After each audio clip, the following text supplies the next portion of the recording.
আমন্ত্রণ সবাইকে road two democracy অনুষ্ঠানে সঙ্গে আছি ডক্টর তৌহিদুল হক। দর্শক, অনুষ্ঠানটি শুক্র থেকে রবি এই 3 দিন এই সময় আরটিভিতে নিয়মিত সম্প্রচার হয়, দেখার আমন্ত্রণ রইল। দর্শক, পতিত আওয়ামী লীগ সরকারের আমলে জাতীয় নির্বাচন থেকে শুরু করে স্থানীয় সরকার নির্বাচন, এমনকি ব্যবসায়ী সংগঠনের নির্বাচন পর্যন্ত প্রায় সব ধরনের নির্বাচনের কাঠামো ভেঙে গুঁড়িয়ে দেওয়া হয়েছে। বিনা প্রতিদ্বন্দ্বিতার ভোট, রাতের ভোট এবং সর্বশেষ ডামি প্রার্থীর ভোটে আস্থা হারিয়েছেন ভোটাররা। তবে ছাত্র জনতার গণঅভ্যুত্থানের মধ্য দিয়ে ভোটারদের অধিকার ক্ষমতা ফিরে পাবার নতুন সুযোগ সৃষ্টি হয়েছে। ভোটাররা তাদের পছন্দের প্রার্থী বেছে নিতে পারবেন এমন আস্থা আবারও ফিরতে শুরু করেছে। এমন এক বাস্তবতার মাঝেই তোমার আমার বাংলাদেশে ভোট দিব মিলেমিশে প্রতিপাদ্যে দেশে পালিত হলো জাতীয় ভোটার দিবস। নির্বাচন কমিশনের তথ্য মতে এখন দেশে মোট ভোটার সংখ্যা 12,37,32,274 জন। এর মধ্যে বিপুল সংখ্যক ভোটার রয়েছেন যারা এখনও তাদের ভোটাধিকার প্রয়োগের সুযোগই পাননি। বিশ্লেষকরা বলছেন, নতুন এই ভোটাররাই আগামী নির্বাচনের মূল ফ্যাক্টর। নির্বাচনী বৈতরণী পার হতে হলে এই ভোটারদের মন বুঝতে হবে সবার আগে। কিন্তু রাজনৈতিক দলগুলো কতখানি গুরুত্ব দিচ্ছে এই ভোটারদের, সেই প্রশ্নকে সামনে রেখেই আজ আমাদের আলোচনার বিষয় ভোটারদের মন বুঝে রাজনীতি। আর এ বিষয়ে আলোচনা করার জন্য স্টুডিওতে উপস্থিত আছেন বিএনপির সহ সাংগঠনিক সম্পাদক খন্দকার মাসুকুর রহমান মাসুক, জাতীয় নাগরিক পার্টির যুগ্ম সদস্য সচিব আলাউদ্দিন মোহাম্মদ, এবং আরও আছেন দৈনিক আমার দেশ পত্রিকার ব্যবস্থাপনা সম্পাদক জাহেদ চৌধুরী। আপনাদের তিনজনকে অনুষ্ঠানে স্বাগত জানাচ্ছি। দর্শক, বরাবরের মতো আপনাকে অনুরোধ এবং একই সাথে জানিয়ে রাখছি, স্ক্রিনে দেখানো নাম্বারে ফোন করে আজকের আলোচ্য বিষয়ের উপরে সম্মানিত আলোচকদের কাছে প্রশ্ন রাখতে পারেন, কিংবা একজন সচেতন নাগরিক হিসাবে আপনার যা ভাবনা রয়েছে সেটিও আমাদেরকে ফোনে জানাতে পারেন। আপনাদের ফোনের অপেক্ষায় থেকে যাচ্ছি আলোচনায়। শুরুতে আলাউদ্দিন মোহাম্মদ, আপনার কাছে আসতে চাই যে আসলে এটা সবসময় আমাদের বড় রাজনৈতিক দল থেকে শুরু করে যারা নির্বাচনে প্রার্থী হন বা নির্বাচন সচেতন মানুষ সবাই বলে যে আসলে ভোটারদের মন বুঝতে হবে, ভোটাররা কি চায় সেইভাবে রাজনৈতিক দলগুলো তার যে নির্বাচনী ম্যানিফেস্টো থেকে শুরু করে রাজনৈতিক কর্মসূচিকে সে তৈরি করবে। কিন্তু আমাদের এখানে বড় রাজনৈতিক দলগুলো সেই কথা মুখে বলে, কিন্তু আসলে বাস্তবে আমরা তো একটা ভিন্ন চিত্র দেখছি বড় রাজনৈতিক দলগুলোর ক্ষেত্রে। গণঅভ্যুত্থানের পরে এই বাস্তবতা কি দেখছেন যে ভোটারদের মন বুঝে রাজনীতি করতে হবে, সেই প্রেক্ষাপট রাজনৈতিক দলগুলো ধারণ করে আগামী নির্বাচন বা সংস্কারের মধ্যে দিয়ে আগামী নির্বাচনের জন্য প্রস্তুতি নিচ্ছে, সেটি আপনার দৃষ্টিতে ধরা পড়ছে কিনা? ধন্যবাদ। আপনার মাধ্যমে এই প্রোগ্রাম যারা দেখছেন সবাইকে ধন্যবাদ জানিয়ে শুরু করছি। আপনি যে বিষয়টি উপস্থাপন করলেন যে ভোটারদের কিংবা জনগণের মন রাজনীতিবিদরা বুঝতে পারছে কিনা অথবা তারা পারবে কিনা, এটা খুব গুরুত্বপূর্ণ প্রশ্ন দেখা দিয়েছে। যে এই প্রেক্ষাপটে যদি আমরা শুরুতেই দেখি যে গত 15 বছরে যেই ঘটনাটি বাংলাদেশে ঘটলো, মূলত এখানে ভোটারদেরকে এই যে নির্বাচনে এবং যে জাতীয় রাজনীতি এবং গণতান্ত্রিক প্রক্রিয়ায় ভোটারদেরকে সবচেয়ে মাইনর করে তোলা হলো, যে তারা তাদের ভূমিকাটা এখানে আসলে খুব গৌণ করে তোলা। ভোটাররা সবচেয়ে বেশি অবহেলিত ছিল। এই প্রেক্ষাপটে আমরা দেখেছি যে ভোটারদের অবহেলার যখন একটা চূড়ান্ত সীমায় পৌঁছে গেল, তখন কিন্তু ভোটার কিংবা জনগণ রুখে দাঁড়িয়েছে এবং পুরোপুরি রাষ্ট্রযন্ত্রকে এবং রাষ্ট্রের যে সরকার ছিল অবৈধ সরকারকে উৎখাত করে তারা তাদের ন্যায্য হিস্সা বুঝে নিয়েছে। এখন আগামী দিন যেই রাজনীতি হবে কিংবা আমরা যে নির্বাচনের কথা বলছি, সেই নির্বাচনকে যদি যথাযথভাবে আমরা যদি ভোটারদের এই যে তাদের যে একটা দ্রোহ, তারা যেই একটা সিস্টেমকে উপড়ে ফেলতে পারে, তাদের যেই মানে অসীম শক্তি, এই শক্তিটা যদি আমরা অনুধাবন না করতে পারি, আমরা মনে করি যে আগামী দিন বাংলাদেশে যে প্রতিষ্ঠানগুলো ভেঙে পড়েছে, যে প্রতিষ্ঠানগুলো জনগণের স্বার্থে কাজ করা উচিত ছিল, যে প্রতিষ্ঠানগুলো জনগণের ক্ষমতাকে জনগণের কাছে ফিরিয়ে দেওয়ার দায় ছিল, প্রাতিষ্ঠানিকভাবে সেই দায় নিতে ব্যর্থ হয়েছে। রাজনীতিবিদদের এখন উচিত হবে যে মূলত জনগণকে বোঝা। এবং এই রাজনীতিবিদদের প্রসঙ্গে আলাউদ্দিন মোহাম্মদ, আপনি বলছেন যে আমরা যদি বিএনপির কথা বলি, বিএনপি এখনো বলছে যে আগামী দিনে নির্বাচন নিয়ে কূটকৌশল হচ্ছে, তারা কোনো কিছু স্পষ্ট করে সরকারের কাছ থেকে পাচ্ছেন না। এখন সরকার যা বলছে তাতে বিএনপি স্পষ্ট হতে পারছে না কেন? আপনারা কি স্পষ্ট হতে পারছেন নির্বাচন কখন হবে, ডিসেম্বরে হবে নাকি পরবর্তী বছর পর্যন্ত সেটি গড়াবে? এটি নিয়ে বিএনপির পক্ষ থেকে বক্তব্য হলো যে তারা এই যে 17 বছর জনগণ যে ভোট দিতে পারেনি, সেই ভোটের পরিবেশ যত দ্রুত সম্ভব আয়োজন করার একটি আহ্বান তারা জানাচ্ছেন। বিএনপির যে ভোটের পরিবেশ যে এবং জনগণকে তার রায় দেওয়ার মতো যে পরিবেশ সৃষ্টি করার যে দাবির সাথে আমি পুরোপুরি একমত। আমি মনে করি নির্বাচন কিন্তু আগেও হয়েছে। নির্বাচন 2024 সালের জানুয়ারিতেও হয়েছে, 18 সালে হয়েছে, 14 সালে হয়েছে। এখানে মূল সমস্যাটা কিন্তু নির্বাচন নয়, মূল সমস্যাটা নির্বাচন কিভাবে হচ্ছে, জনগণ এখানে নির্বাচনের সাথে কিভাবে যুক্ত আছে, নির্বাচনের মাধ্যমে জনগণের ক্ষমতায়ন হচ্ছে কিনা।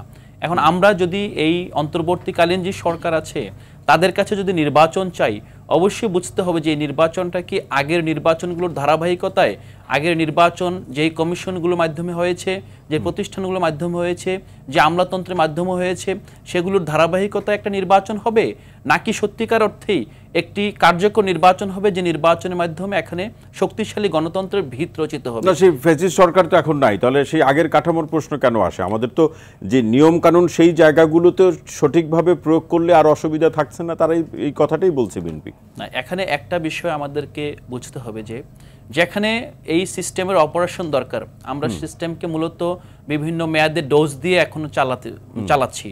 আমরা বলবো যে সংস্কার এবং আমূল সংস্কার প্রতিষ্ঠানগুলোর, এটা হলো সিস্টেমকে পুরোপুরি আপনি অস্ত্রোপচার করতে হবে বলবো আমরা যেটা ভাবছি। এবং যে প্রতিষ্ঠানগুলো ফেসিস্ট চলে গিয়েছে তার মানে এই না যে এই যে প্রতিষ্ঠানগুলো সেগুলো আপনার মানে পুরোপুরি নতুন ভাবে কাজ করার জন্য প্রস্তুত হয়েছে। আপনি যদি সংস্কার কমিশনের সংস্কার প্রস্তাবগুলো দেখেন, বাংলাদেশের এই নির্বাচনগুলোর সাথে যুক্ত সবচেয়ে বেশি যুক্ত ছিল জনপ্রশাসনের বিভিন্ন স্তরে কর্মকর্তারা। এখন তাদের যদি এই জনপ্রশাসন সংস্কার কমিশনের যে সংস্কার প্রস্তাব সেটা রিঅ্যাকশন যদি দেখেন, তারা আসলে কোনো ধরনের পরিবর্তন চাচ্ছে না। এখন কি বোঝা যাচ্ছে? তার মানে বোঝা যাচ্ছে যে এখানে শাসকের পরিবর্তন ঘটবে, কিন্তু যে ব্যবস্থার পরিবর্তন আসুক, খুব দ্রুত নির্বাচন দিয়ে প্রতিষ্ঠানগুলো পুনর্গঠন না করে যদি আমরা করি তাহলে ব্যবস্থার পরিবর্তন ঘটবে না। এই ব্যবস্থার পরিবর্তনে বড় রাজনৈতিক দল হিসেবে বিএনপির কাছ থেকে যে প্রত্যাশা সেটি কি পাচ্ছেন, সেটি দেখছেন?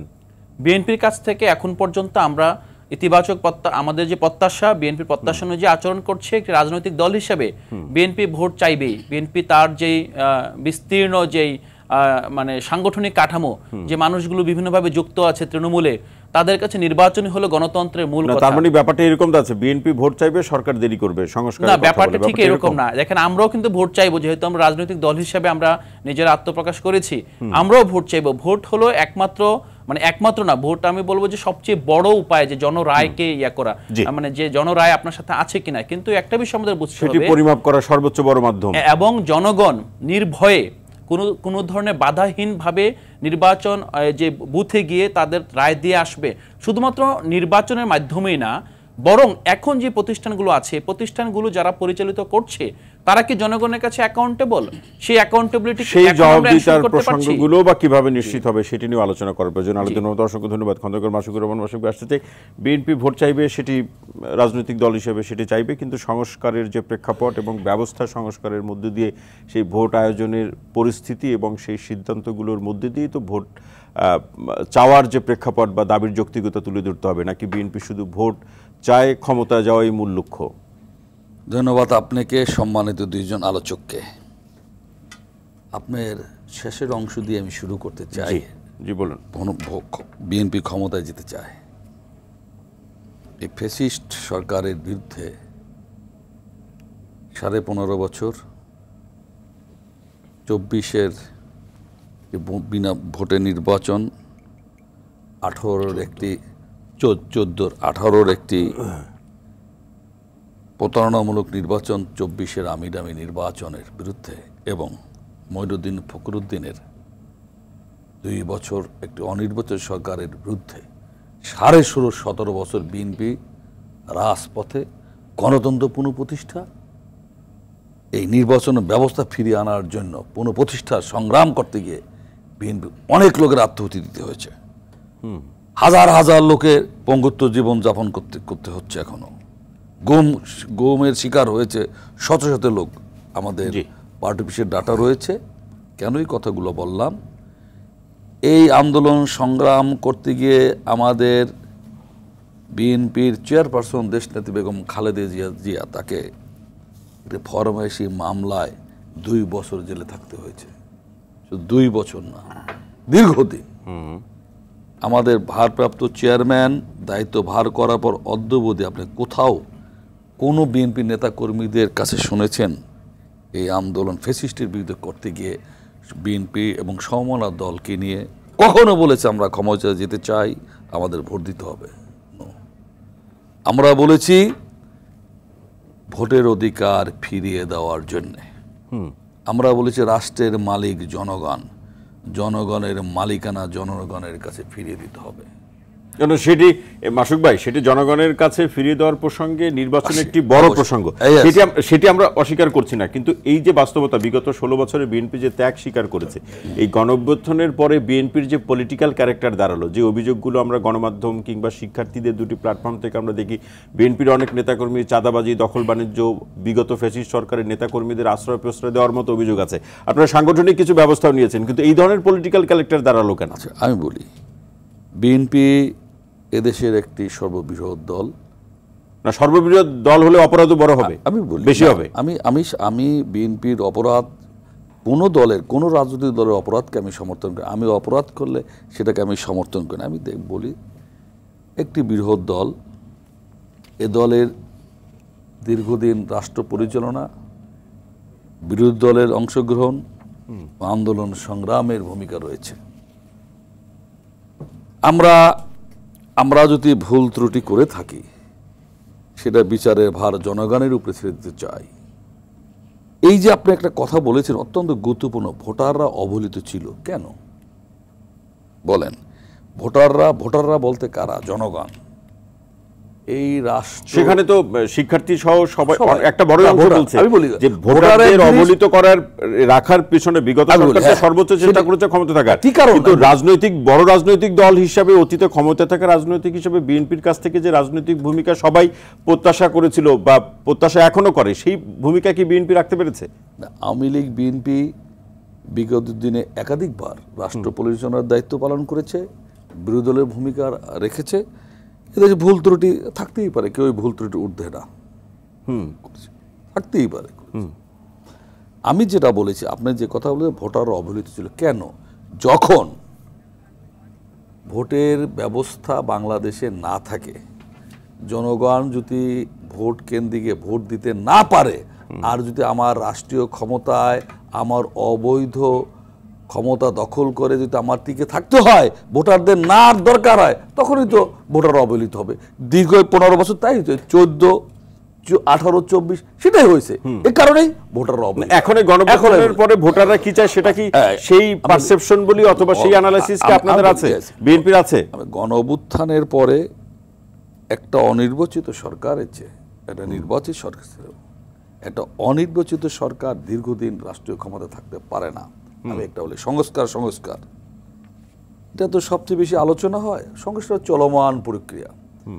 আজকে যেটা সংস্কার কার জন্য? জনগণের জন্য। সংবিধান, আমি একটা সংবিধান টকশো সিরিজ, সবকিছু তো জনগণের জন্য। জনগণের জন্য, আপনাদের রাজনীতি জনগণের জন্য, সংস্কারও জনগণের জন্য। আর্মি কার জন্য? পুলিশ কার জন্য? বিচার বিভাগ কার জন্য? জনগণের জন্য। তো জি, জনগণের টাকা চলে। রাজনৈতিক দল, একটা রাজনৈতিক দলের কাজ কি? জনগণের সেবা করা, জনগণের বিরুদ্ধে অবিচার অন্যায় হলে সেটা প্রতিবাদ করা, অথবা তাদের ন্যায্য দাবি কখন উত্থাপন, তার পাশে দাঁড়ানো। এটা একটা রাজনৈতিক দলের কাজ। সেটা যদি আমাদের বৃহৎ বিএনপি, এটা তো মুখে মুখে কাজ আর কি, মুখে বলছেন আপনারা, কিন্তু বাস্তবে কি জনগণ এখন যে রাজনীতি প্রত্যাশা করে, এই রাজনীতি কি আমাকে বলতে দেন। আপনারা যত যেভাবেই বলেন, যত যেভাবে আকার ইঙ্গিতে বলতে চান, আমি আপনাকে বলি, বিএনপি সেই দেশের দল, এ দেশের গণমানুষের হৃদয়ের দল। সেখানে যদি বিএনপি, ওই যে আপনি বললেন না, জনগণের আকাঙ্ক্ষা যদি বাস্তব, ভোটারদের, বিএনপি যদি, বিএনপি না, বিএনপি বলেন, আওয়ামী লীগ তো এখন একটা দল, ফ্যাসিস্ট বলেন, জাতীয় পার্টির বলেন, জামাত বলেন, এই যে নতুন দল হয়েছে, এরা যদি জনগণের আকাঙ্ক্ষা বাস্তবায়ন না করতে পারে, জনগণ তাদের প্রত্যাখ্যান করবে। এটা হতে ভয় তো করার কারণ নাই। বিএনপি যদি 5 তারিখে এমন কাজ ব্যর্থ হয়েছে, জনগণ আকাঙ্ক্ষা বাস্তবায়ন করার জন্য জনগণ যেভাবে তাদের পাশে না থাকতে পারে, জনগণ ভোট দিবে না। আমরা ভোট দিবে না, আমরা চাই না। কিন্তু সেই জনগণ যখন নানাভাবে কোনটা সবাই পরে, এই কারণে কিন্তু জাতীয় নাগরিক পার্টির যে যুগ্ম সদস্য সচিব বললেন আলাউদ্দিন মোহাম্মদ থেকে শুরু করে শিক্ষার্থীরা বলছে যে ব্যবস্থার বদলটা এমনভাবে হওয়া চাই, জনগণ যাতে রাজনৈতিক দলের কোনো কূটকৌশলের কাছে জিম্মি হয়ে না পড়ে। আমি বলি, এদেশে নিবন্ধিত তো কতগুলো দল আছে আমার জানা নাই। 49টি। আমি বলি 49টি। অনিবন্ধিত এটা আমার জানা নেই। আচ্ছা, জানা নেই। আর একটি দল নতুন হয়েছে। তারা নিবন্ধন পেলে 50 টাকা। আমি সাধুবাদ জানাই এবং তাদের ভবিষ্যৎ সফলতা কামনা করি। তবে কিন্তু নাই তো আবার না না করি, কারো করবো না। না অবশ্যই অভিনন্দন জানাবো, কিন্তু এরপর আবার তবে কিন্তু আছে কিনা। আমি তবে কিন্তু আমি বলি, আমি মনে করি এদেশে এরকম বিশেষ বিশেষ ক্ষেত্রে দল গঠন হয়েছে। যেমন আপনার রাজনীতিবিদ হিসাবে শেখ মুজিব একজন অবিসম্বাদিত নেতা,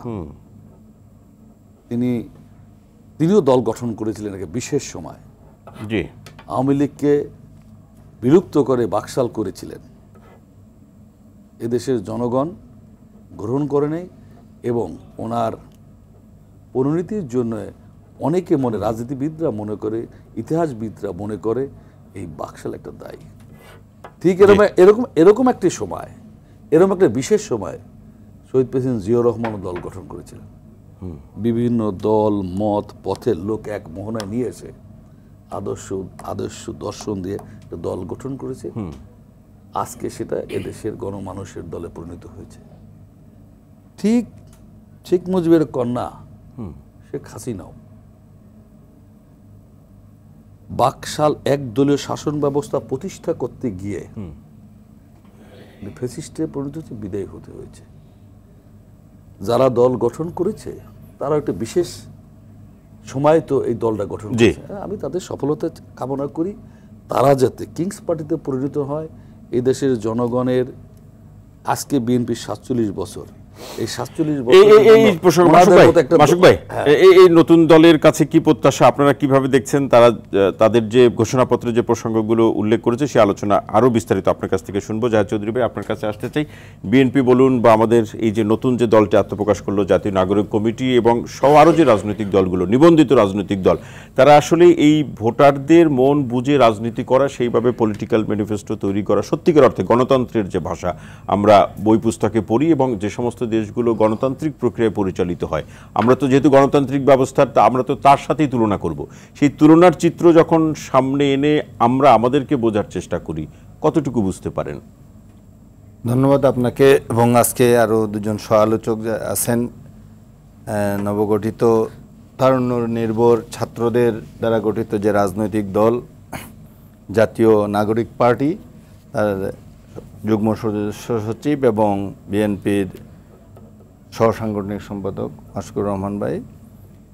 তো আমি আপনার প্রশ্নের উত্তরে যাওয়ার আগে শুরুতেই অভিনন্দন জানাই এই নতুন দলের যারা নতুন দল গঠন করেছেন তাদেরকে, এবং আশা করব তারা জুলাই বিপ্লবে যেভাবে নেতৃত্ব দিয়েছেন ঠিক একইভাবে জাতিকে নেতৃত্ব দেওয়ার ক্ষেত্রে তারা এরকম একটা ভূমিকা রাখবেন, যেটা সারা বাংলাদেশের মানুষ তাদেরকে শুধু একটা রাজনৈতিক দল হলে তারা যে রাজনৈতিক দল গঠন করছে এবং আমাকে এখনই ক্ষমতায় যেতে হবে এই রকম চিন্তা চেতনা ধারণা না নিয়ে তারা দেশের মানুষের কল্যাণে দীর্ঘমেয়াদী পরিকল্পনা নিয়ে তারা এগিয়ে যাবেন, এটা আমার একটা প্রত্যাশা থাকবে। এবং দেশের মানুষের প্রত্যাশাও তাই, যে এই তারুণ্য নির্ভর রাজনৈতিক দলটি, আপনি একটু আগে যেটা শুরুতেই বলছিলেন যে এখন 12,37,00,000 ভোটার, একটা মেজরিটি অংশ এটার তরুণ, এবং এই তরুণদের আশা আকাঙ্ক্ষা বাস্তবায়নের জন্য তারা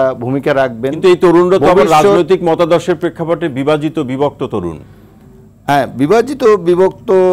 বিভাজন তো থাকবে, এটা তো বিউটি, গণতন্ত্রের তো বিউটি এটা, যে মত সবাই যদি একমত পোষণ করে তাইলে তার ডেমোক্রেসিটা হলো না, সেটা থাকবেই। কিন্তু এই বিভাজনটা যাতে এই পর্যায়ে না হয়, যেটা এক পর্যায়ে বিভক্তির রূপ নেয় এবং খারাপ পর্যায়ে যায়। জাতির মূল লক্ষ্য যেটা, সেই লক্ষ্যে যদি তারা অবিচল থাকে তাইলে দ্বিমত থাকবেই, সেটা পলিটিক্যাল পার্টি টু পলিটিক্যাল পার্টিতে থাকবে, আবার তাদের নিজেদের মধ্যেও এটা থাকবে। সেই দ্বিমত যাতে সহিংসতা বা প্রতিহিংসায় রূপ না, অবশ্যই সেই পর্যায়ে যেন না যায়।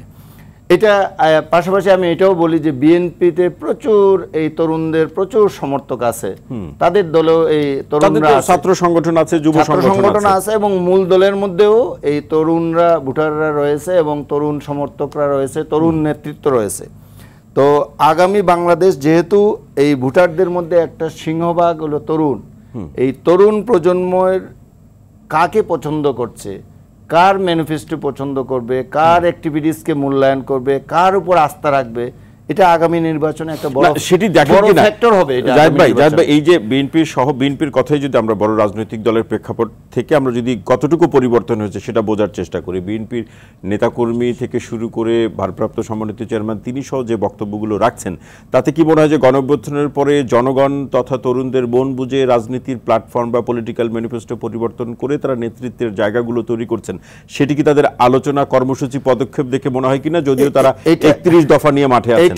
এইটা আমি দেখেন 31 দফার বিষয়টি একটু ভিন্ন। 31 দফা কিন্তু তারা আরো 2 বছর আগেই তারা নিয়ে আসছেন, তাই না? এটা অনেক আগেই তারা নিয়ে আসছেন, নির্বাচনের আগেই তারা নিয়ে আসছিলেন 31 দফা, এবং এটাকে প্রথমে 27 দফা ছিল, তারপরে এটা 31 দফায় রূপান্তরিত হয়েছে। এবং আপনি দেখেন যে সংস্কার প্রস্তাব যেটা এই অন্তর্বর্তীকালীন ডক্টর ইউনূসের নেতৃত্বাধীন অন্তর্বর্তীকালীন সরকার যে সংস্কার প্রস্তাবগুলো গ্রহণ করেছে, এর মধ্যে কিন্তু 31 দফার অধিকাংশই কিন্তু অ্যাকোমোডেট হয়েছে। এটা তাদের আমি বলবো যে এটা এক দৃষ্টিতে দেখলে এটা বিএনপির একটা বিজয় আমি বলবো, যদি এটা চূড়ান্ত রূপ নেয়নি, কিন্তু তারা যেটা 2 বছর আগে চিন্তা করছে, আজকের তরুণ সমাজ কিংবা অন্তর্বর্তী সরকারে যারা কমিশন তারাও কিন্তু এই জিনিসগুলো চিন্তা করে বিজয়টা সে কিভাবে মনে করবে, কিন্তু এখন সংস্কারগুলো কিন্তু আনা দরকার। এখন 31 দফার যে প্রেক্ষাপটগুলো বা দফাগুলো কার মাধ্যমে বাস্তবায়ন হলো সেই জায়গাতে একটা বড় স্বস্তি আছে। অবশ্যই না সেটা ছাড়া আমি যেটা বলছি যে এটা শুধু দফা যদি দফার মধ্যেই থাকে, দফাগুলো ভালো, আমরা কথাবার্তা ভালো, বাংলাদেশের সংবিধানে আমাদের দেশের আইনে অনেক ভালো কথা ভালো জিনিস আছে, কিন্তু আমি এটাকে যদি মিসইউজ করি, যেটা গত 15 বছর ধরে ব্যাপকভাবে, কিংবা উনি যেটা বলছেন যে 111-এর সরকারের পর থেকে 17.5 বছর ধরে এটা ব্যাপকভাবে এটা মিসইউজ হয়েছে, এবং বিএনপির সময় যে হয়নি তা না, কিন্তু এটা তুলনা করতে গেলে এইটার সাথে এটার তুলনা করা যায় না এই পর্যায়ে। তো এটা যে এত বেশি মিসইউজ হয়েছে, আইন থাকার পরও আইনের কিন্তু ব্যত্যয় ঘটেছে। আপনি শত শত হাজার হাজার মামলা দিয়ে দেওয়া হয়েছে, কোনো ঘটনা ঘটে নাই। তো আইনে তো এটা তো দফা যদি আপনার যদি আইনে আপনি অ্যাকোমোডেটও করেন, তাহলে আপনি রুলটা শাসনটা কিভাবে করছেন, এটাকে কিভাবে ইমপ্লিমেন্ট করছেন, তার উপর কিন্তু অনেক কিছু নির্ভর করে। কাগজের মধ্যে যদি ভালো থাকে তাতে হবে না, বাস্তবায়ন ঘটাতে হবে। তো এটার বাস্তবায়ন ঘটাতে হবে। রাজনীতিবিদদের মধ্যে যারা নিপীড়নমূলক মন অথবা মানসিকতা ধারণ করেন, তাদের পরিবর্তনের উপায় কি? এইটার পরিবর্তনের জন্যই তো এত সংস্কারের কথা বলা হচ্ছে, যাতে একজন রাজনীতিবিদ, একজন প্রধানমন্ত্রী, একজন দলীয় প্রধান কিংবা একজন রাষ্ট্রপতি চাইলেই এই স্বৈরাচার হতে না পারে, সেটার জন্যই কিন্তু এই সংস্কারের কথাগুলো আসছে, এবং জনগণের ব্যাপক সমর্থন এটার পিছনে আছে, যে আসলে আমাদের রাষ্ট্র ব্যবস্থায় আরো কিছু সংস্কার দরকার, যার মাধ্যমে স্বৈরাচারী হওয়ার পরটা সংকুচিত হয়। এতে হয়ে যাবে আমি বলছি না যে আপনি খালি আইনে পরিবর্তন করলেই যে হয়ে যাবে তা না, তবে আইনের মাধ্যমে, সংস্কারের মাধ্যমে অনেক কমিয়ে আনা সম্ভব, প্রক্রিয়া এবং আইনগতভাবে একটা সুরক্ষা করে রাখা, যাতে ওই স্বৈরাচার কেউ হতে না পারে। তাহলে এখানে কোশ্চেনটা আসছে, দেখেন যে সংস্কার করে নির্বাচনে যাব নাকি মানে কিছু সংস্কার শুরু করে দিয়ে আমরা নির্বাচনে যাব, যেটা বিএনপিকে দোষারোপ করা হচ্ছে। বিএনপি বলছে যে সংস্কার ধারাবাহিক প্রক্রিয়া, তার ন্যূনতম সংস্কার শেষে নির্বাচন। এটার বিষয়টা বলি, এই কথাটি কেন আসে, এই কথাটি এই কারণেই আসে যে অতীতে দেখা গেছে যে আমরা এই কমিটমেন্ট করি, যেমন আমি যদি সেই 90 সালের এরশাদ বিরোধী আন্দোলনের 3 দলের রূপরেখার কথা বলি, আমরা কমিটমেন্ট করেছিলাম, কিন্তু এরপরে বিএনপিও ক্ষমতায় এসছে, আওয়ামী লীগও এসছে, কিন্তু কে কতটুকু বাস্তবায়ন করেছে? এই 3 দলের মূল 2টা জোট ক্ষমতায় ছিল, কিন্তু তারা কিন্তু ওই 3 জোটের রূপরেখাটা ওইভাবে বাস্তবায়ন করেনি। তারপরে আপনি দেখেন তত্ত্বাবধায়ক সরকার ব্যবস্থা, এত আন্দোলনের মাধ্যমে এই সরকার ব্যবস্থা প্রবর্তন করা হলো। শেখ হাসিনা 173 দিন হরতাল করলেন যে তত্ত্বাবধায়ক সরকার ব্যবস্থা দিতে হবে, কিন্তু উনি ক্ষমতায় এসে কি করলেন, তার উল্টোটা করলেন, এটা তুলে দিলেন। এবং কিভাবে তুললেন, তিনি দম্ভ নিয়ে বললেন যে হরতালকে জাদুঘরে পাঠিয়েছেন। তো এখন আমার কথাটা হলো যে এই যে ব্যবস্থা, আপনি আপনার স্ববিরুদ্ধতায় চলে যাচ্ছেন, আপনি যা বলছেন তা রাখছেন না, এই কারণেই মানুষ চাচ্ছে যে এখন যে সরকার আছে তারা কোনো দলীয় সরকার না, তারা কোনো স্টেক হোল্ডার না, সুতরাং তারা যদি এগুলা বাস্তবায়ন করে দিয়ে যায়, একটা এমন পর্যায়ে নিয়ে যায় যে অন্যরা সবাই এটা বাস্তবায়ন করতে বাধ্য হয়, তাহলেই এরপরে যদি অসংখ্য ধন্যবাদ জাহিদ চৌধুরী। আর আলোচনা শুনবো আলাউদ্দিন মোহাম্মদ ভাই। আসতে চাই যে আপনাদের ঘোষণাপত্রের 3টি গুরুত্বপূর্ণ বিষয়, নিশ্চয়ই এখানে আমাদের প্রত্যেকেরই সেটা পড়েছেন। সেকেন্ড রিপাবলিকের প্রসঙ্গ, গণতান্ত্রিক সংবিধানের প্রণয়নের একটি বিষয় বলেছেন, এবং গণপরিষদ নির্বাচনের প্রসঙ্গ, কিভাবে এগুলোর বাস্তবায়ন করবে শুনতে চাই আপনার কাছ থেকে। প্রথমত আমরা এই যখন জাতীয় নাগরিক কমিটি হলো অভ্যুত্থানের প্রায় 1 মাস পর, 2024 সালের 7 সেপ্টেম্বর আমরা কিন্তু তখনই আমরা যে দাবিটা দিয়েছিলাম যে সংবিধানের মাধ্যমে সাংবিধানিক স্বৈরতন্ত্র প্রতিষ্ঠা হয়েছিল, সেই সংবিধানকে আমরা আসলে রাখবো না। এবং সেই সংবিধান কিন্তু এই যে সরকারের ভিত্তি কিন্তু আমাদের আগের যেই বাতিলকৃত সংবিধান সেটা না, এটা একটা হাইকোর্টের রেফারেন্সের ভিত্তিতে একটা গঠিত সরকার। এখন তখনই আমরা একটা দাবি তুলেছিলাম যে গণপরিষদ নির্বাচনের মাধ্যমে নতুন সংবিধান প্রণয়নে আমরা কাজ করে যাব। এখন আজকে প্রায় 7 মাস পরে আমরা যখন একটি রাজনৈতিক দল হিসেবে আত্মপ্রকাশ করলাম, আমরা দেখেছি গত 7 মাসে আমরা যখনই কোনো বৈপ্লবিক সংস্কার চেয়েছি, আমরা রাষ্ট্রপতির অপসারণ চেয়েছি, আমরা জুলাই ঘোষণাপত্র করতে চেয়েছি, তারপর আমরা এখানে যে আরো যতগুলো আপনার নতুন সংবিধানের যে গণপরিষদ নির্বাচন, কোনোটাই আসলে বাস্তবায়ন আমরা করতে পারি। কারণ কি? কারণটা হলো যে আমাদের যে গণঅভ্যুত্থানের মাধ্যমে যেই জাতি একত্রিত হয়েছিল, আমরা দেখেছি গণঅভ্যুত্থানের পর প্রত্যেকেই তার রাজনৈতিক দলের ইন্টারেস্ট বজায় রাখতে, ইন্টারেস্ট প্রোটেক্ট করতে অনেক বেশি সক্রিয় হয়ে গেছে। বিএনপির সহযোগিতা কতটুকু পেয়েছেন? বিএনপির সহযোগিতা, এটা তো বিএনপি তো স্বাভাবিকভাবে একটি বড় স্টেক হোল্ডার হিসেবে বিএনপি যদি একমত হতো, স্বাভাবিকভাবে এই সবগুলো দাবি বাস্তবায়ন করা সম্ভব হতো। এবং আমার মনে হয় যে কারণে একমত হচ্ছে না সে কারণগুলো তারা বলছে, সেটা কতটা যৌক্তিক আপনাদের কাছে? বিএনপি যেই কারণে একমত হচ্ছে না সেই কারণটা হলো বিএনপি আমার মনে হয় যে এই ব্যাপারে অনেকটাই মায়োপিক, খুব শর্ট সাইটেড, অনেক বেশি ইতিহাসের গভীরে দৃষ্টি দিতে পারছে না। তো যদি বিএনপি ইতিহাসের পুনর্মূল্যায়নের দিকে তাকায়, এখন ক্ষমতা যদি অন্যদিকে চলে যায় সে কেন আস্থা রাখবে? না, যেই রাষ্ট্রযন্ত্র শেখ হাসিনাকে সার্ভ করেছে এবং শেখ হাসিনা যেই রাষ্ট্রযন্ত্রকে ব্যবহার করে জুলুমের যেই পর্যায়ে গিয়েছে, বিএনপির পক্ষে কখনোই সম্ভব না ওই পর্যায়ে জুলুমকে নিয়ে যাওয়া এবং রাষ্ট্রের যে ক্ষমতার অপব্যবহার এই পর্যন্ত নিয়ে যেতে পারবে না। এখন বিএনপি সাময়িকভাবে দেখছে যে আমলাদের সাপোর্ট আছে, প্রতিটা প্রতিষ্ঠান মানুষের সাপোর্ট আছে, মিডিয়ার সাপোর্ট আছে, সিভিল সোসাইটির সাপোর্ট আছে, কিন্তু আপনারা যদি গত 15 বছরের হিস্ট্রি দেখি, আমরা কিন্তু গত 15 বছরে এই রাষ্ট্রের কোনো ব্লক থেকে বিএনপি কোনো সাপোর্ট পায় নাই। বিএনপির জনভিত্তি ছিল সবাই জানে, কিন্তু বিএনপি যখন বিএনপির ভয় কোথায়? আপনাদের দৃষ্টিতে বিএনপির আমার মনে হচ্ছে যে বিএনপির কোনো ভয় নেই এবং বিএনপি নিজেও জানে তাদের কোনো ভয় নেই। এই সরকার বিএনপিরই সরকার, এই সরকার বিএনপি সরকার প্রতিষ্ঠায় গুরুত্বপূর্ণ ভূমিকা পালন করেছে। এখানে মূল যে ভয়টা সেটা হলো যে বিএনপি একটি বড় পলিটিক্যাল দল হিসেবে বিএনপির যে আভ্যন্তরীণ যে তাদের শৃঙ্খলা, তাদের যে তৃণমূলে তাদের যেই আপনার নিয়ন্ত্রণ, সেই নিয়ন্ত্রণের জায়গায় বিএনপি যদি স্ট্রং হতে পারত, বিএনপির উচ্চ পর্যায়ে নেতৃত্ব এখনো বিশ্বাস করে বাংলাদেশে সংস্কার সম্ভব। আরেকটা বিষয় বলে সংস্কার প্রসঙ্গে, রাজনৈতিক সংস্কার কাজ কিন্তু সংস্কার না। রাজনৈতিক সরকার তার ম্যানিফেস্টো আছে, তার ইশতেহার আছে, ইশতেহারের ভিত্তিতে সে দেশ পরিচালনা করে। রাজনৈতিক সরকার যদি সংস্কার করে তাহলে রাজনৈতিক সরকার জনগণের কাছে কি দাবি নিয়ে যাবে? আমাদের আলাউদ্দিন মোহাম্মদের আলোচনার প্রেক্ষাপটে যে বিএনপি সব জায়গায় সকল প্রসঙ্গে সর্বাত্মক সহযোগিতা করেনি, এটা আপনাকে কে বললেন? এই যে আলাউদ্দিন মোহাম্মদ বললেন, আপনি শুনলেন। সেটা সঠিক বলে নাই। বিএনপি সহযোগিতা না করলে, আপনি দেখেন, আমি ওই বিতর্কতে যেতে চাই না। 5 অগস্ট গণঅভ্যুত্থানে এদেশের যত স্বাধিকার বলেন, স্বাধীনতা বলেন, ফ্যাসিস্ট বিরুদ্ধে আন্দোলন বলেন, ছাত্রদের ভূমিকা অবিস্মরণীয়। 5ই অগস্ট ছাত্রদের দাবি ছিল বৈষম্য, কোটা বিরোধী আন্দোলন, পরবর্তীতে 1 দফা শেখ হাসিনার মধ্যে। এই তো সেখানে ছাত্রর সাথে শিক্ষক, গণঅভ্যুত্থান পরবর্তী সময়, সেটা তো আগের অবস্থা আমরা জানি, গণঅভ্যুত্থান পরবর্তী সময়টা বলে। গণঅভ্যুত্থানের পরবর্তী বিএনপির মতো একটা দল এই শেখ হাসিনা 111 সরকারকে বলছিল আমার আন্দোলন ফসল। বিএনপি তো তা বলে নাই, বাদ বলা উচিত ছিল বিএনপির আন্দোলনের ফসল। 17 বছর এই লাইনকে যদি বিএনপি ধরে না রাখতো, 17 বছর যদি আওয়ামী লীগের ফাঁদে পা দিত বিএনপি, আজ 5ই অগস্ট কোথায় পাইতো? বিএনপি আন্দোলন আওয়ামী লীগের বিএনপি ইলেকশন যাইতো, ধরেন এই ফেসিস্ট ভোট কেটেও নিত। বিএনপি যদি একটা বড় পার্ট পার্লামেন্টে থাকতো, কোথায় আসতো আপনার 5ই অগস্ট?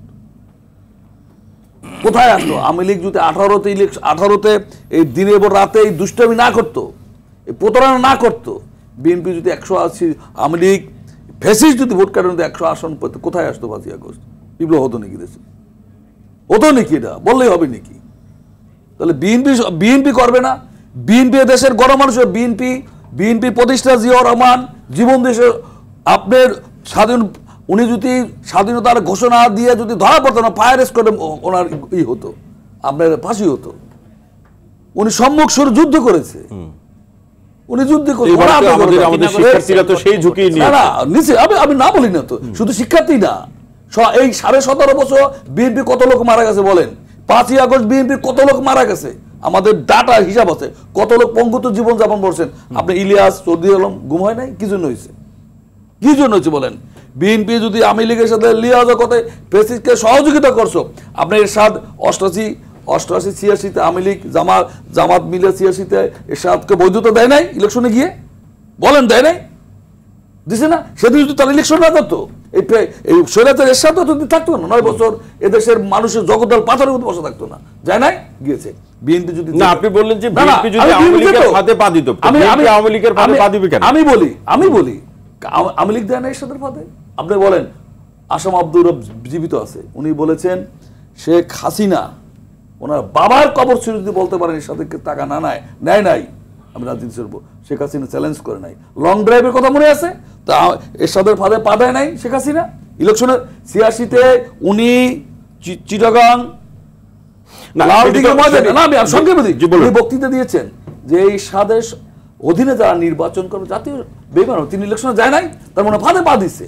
বিএনপি যদি ওইটাই করতো তাহলে 5ই আগস্ট হয় না। মাসুক ভাই, আমি আপনার আলোচনার প্রেক্ষাপটে এই প্রশ্নটা আপনাকে রাখছি। গণঅভ্যুত্থানের পরে মাসুক ভাই আপনি শুনে আমার প্রশ্ন শুনেন, মাসুক ভাই আত্মত্যাগ হয়েছে আমরা হিসাব করি না, সেটি যারা ত্যাগ স্বীকার করেছেন তাদের প্রতি তো আমরা সম্মান জানাই, শুধু বিএনপি না, যারা করেছেন প্রত্যেকে। বেগম খালেদা কত বছর আমার প্রশ্নটি কিন্তু এখানে মাসুক ভাই, যে এই গণঅভ্যুত্থানের পরে বিএনপি কি কোনো কারো ফাঁদে পা দিল কিনা? কেন বলেন? এই সরকার ফাঁদে পা দিল ওটা বলেন। এই সরকারের মাথায় ভূত চেপে বসলো কিনা এটা হবার বিষয়। আমি সুস্পষ্ট বলি আপনাকে, বলেন সেটা কি দেশি ভূত না বিদেশি ভূত? হতে পারে। যারা ফ্যাসিস্ট, অতীত ফ্যাসিস্ট, তারা বসে রয় নাই, তাদের কাছে প্রচুর অর্থ আছে এবং তাদের বলছেন সেই অর্থ নাকি চলবে না। না, আমি বলি তারা বসে রয় নাই, তারা প্রতিনিয়ত ষড়যন্ত্র করছে। আমি কেন আমি বলি, এই আজকে কত মাস? 7 মাস। জি, দৃশ্যমান সংস্কার কি বলেন? সংস্কারের কথা কে বলছে? বিএনপি বলছে। সংস্কার চলমান, আজকে যেটা সংস্কার হবে আগামী 5 বছর নির্বাচন আগে মধ্যে হতে পুরনো হয়ে গেছে, এটা ফেলান। আর একটা সংস্কার জনগণের স্বার্থে যে কোনো সময় যে কোনো সিদ্ধান্ত নিতে হবে। আমি সংবিধান ছিঁড়ে ফেলছিলাম, সংবিধানের জন্য জনগণ না, জনগণের জন্য সংবিধান, জনগণের সুবিধার্থে সংবিধানের যেটা সংযোজন বিয়োজন করা দরকার। তার মানে আপনি বলছেন যে বিএনপি জনগণের মন বুঝে রাজনীতি করছে, সেটা আপনি বলছেন তো? জনগণের মন বিএনপি তো হালে করা 5 তারিখের পরে ছাতার মতো ভুরে, ব্যাংকের ছাতার মতো ভুরে দল না তো। জিয়াউর রহমানকে হত্যা করার পর মানুষ ভেবেছিল বিএনপি আর টিকবে না। সেই 9 বছর সংগ্রাম, বেগম খালেদা জিয়ার নেতৃত্বে এরশাদ বিরুদ্ধে সংগ্রাম করা, আন্দোলন সংগ্রাম করে নাই। বিএনপি বিশ্বাসঘাতক করছে জনগণের।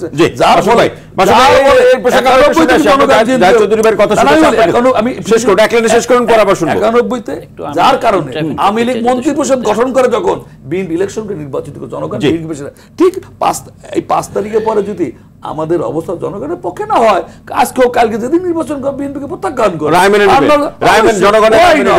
চৌধুরী ভাই আসতে চাই, আমি শুনবো আপনাকে। রায় চৌধুরী ভাইয়ের আলোচনা শুনি। জনগণের রায় মেনে নেওয়ার জন্য বিএনপি প্রস্তুত, পাশাপাশি শিক্ষার্থীরা যে ঘোষণাপত্র দিয়েছে সেখানে যে 3টি প্রসঙ্গ ছিল সেটি নিয়ে আপনার বিশ্লেষণ শুনবো। সেকেন্ড রিপাবলিকের কথা বলছে, গণপরিষদ নির্বাচন এবং গণতান্ত্রিক সংবিধান প্রণয়নের প্রসঙ্গ।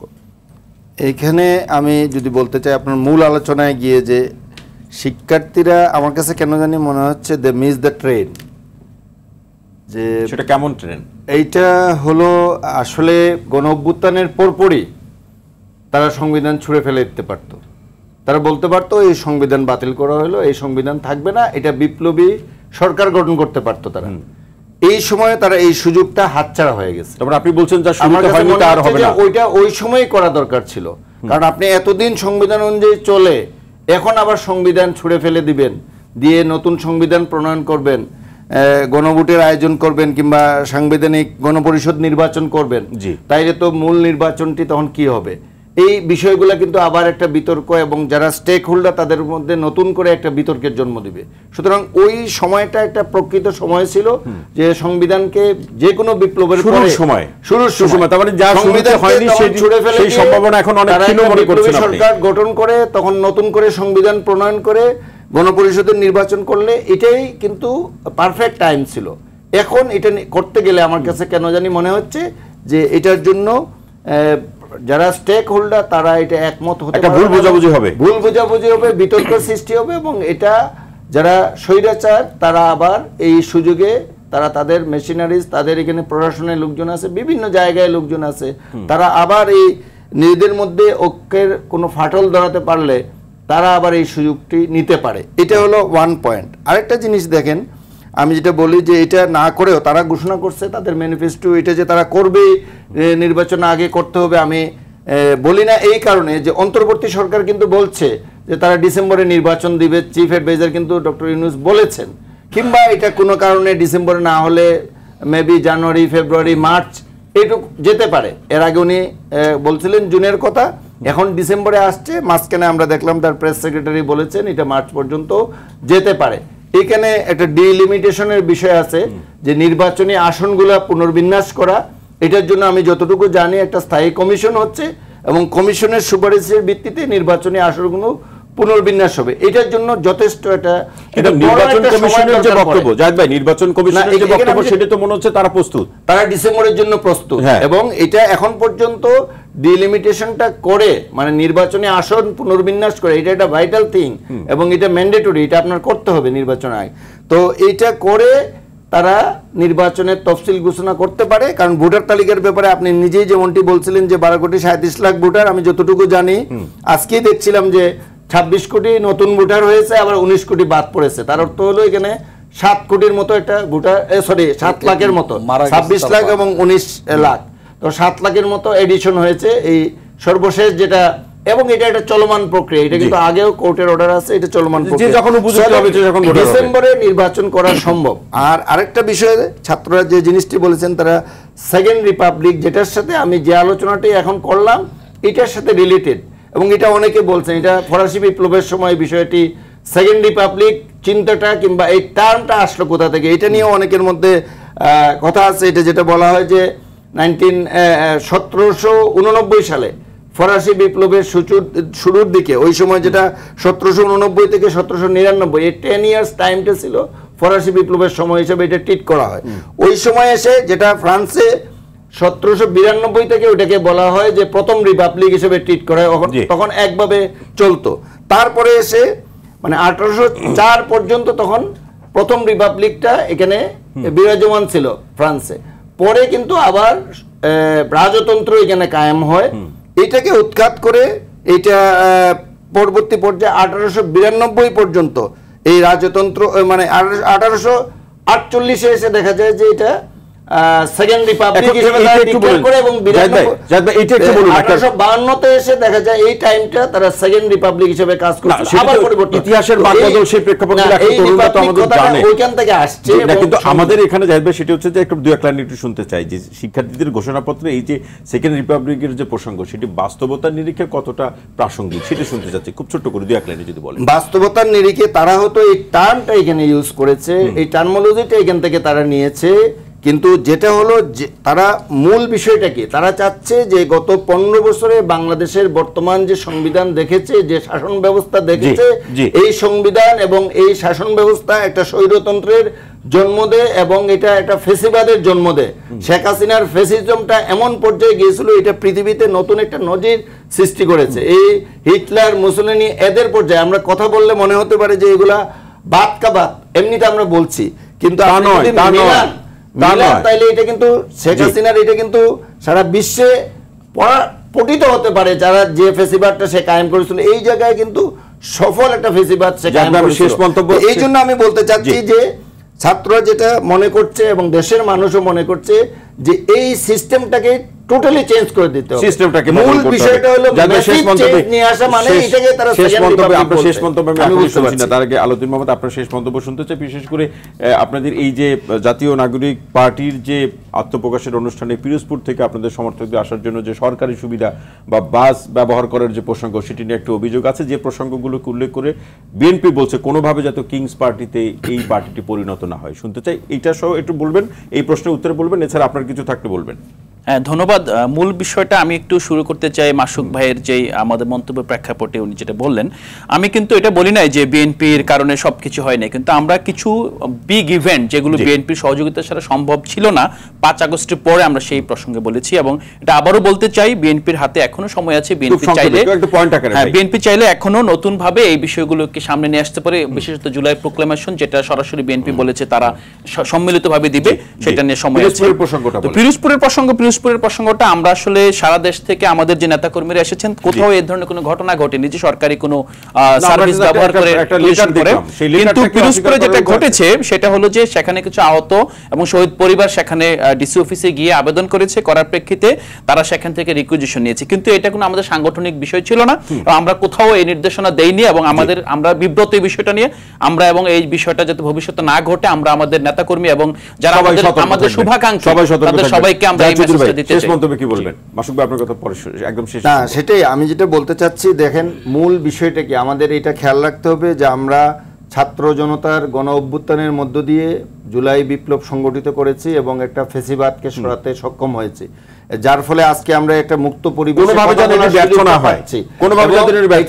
এটার জন্য এখন যদি আমি সংস্কার না নির্বাচন আগে কিংবা সেকেন্ড বিপ্লব সংবিধান ফেলে দিব কিনা এই সমস্ত বিতর্কে না জড়িয়ে আমার মনে হয় যে মূল যে সংস্কারগুলো দরকার এই কাঠামোগুলো দাঁড় করাতে সেই লক্ষ্যে কাজ করতে হবে। ইভেন আমি এখানে আপনার অনুষ্ঠানে আমি এক সেকেন্ডে একটা কথা বলতে পারি, এমনকি আমার মনে হয় যে তত্ত্বাবধায়ক সরকার ব্যবস্থা যেটা পুনঃপ্রতিষ্ঠা করতে চাচ্ছে সরকার, এবং এটাকে আমরা নেক্সট নির্বাচনে এটাও কিন্তু একটা ভোটিং এর মধ্যে আমরা নিয়ে আসতে পারি। অসংখ্য ধন্যবাদ। জি, সর্বশেষ কথা দিয়ে বলতে চাই, এত আত্মত্যাগের বিনিময় 5 আগস্ট অভ্যুত্থান যাতে ব্যর্থ না হয়, এটা যদি ব্যর্থ কোনো গোষ্ঠী কোনো দল কোনো ব্যক্তির বা কোনো সংস্থার কারণে হয়, এর জবাব দিতে হবে।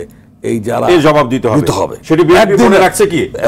আমি তো বলি না কোনো দল কোনো ব্যক্তি কোনো গোষ্ঠী কোনো বাহিনীর কারণে জিতে হয়, একে জবাব দিতে হবে। অসংখ্য ধন্যবাদ। কিছুতে এটাকে ব্যর্থ করা যাবে না। মাসুকুর রহমান মাসুক, আলাউদ্দিন মোহাম্মদ এবং জাহিদ চৌধুরী, আপনাদের তিনজনকে অসংখ্য ধন্যবাদ আজকের আলোচনা আমাদের সময় দেওয়ার জন্য। প্রিয় দর্শক, আজকের মতো রোড টু ডেমোক্রেসি অনুষ্ঠানটি এখানে শেষ করছি। সবাই ভালো থাকুন, সুস্থ থাকুন, নিরাপদে থাকুন। সঙ্গে থাকার জন্য অসংখ্য ধন্যবাদ।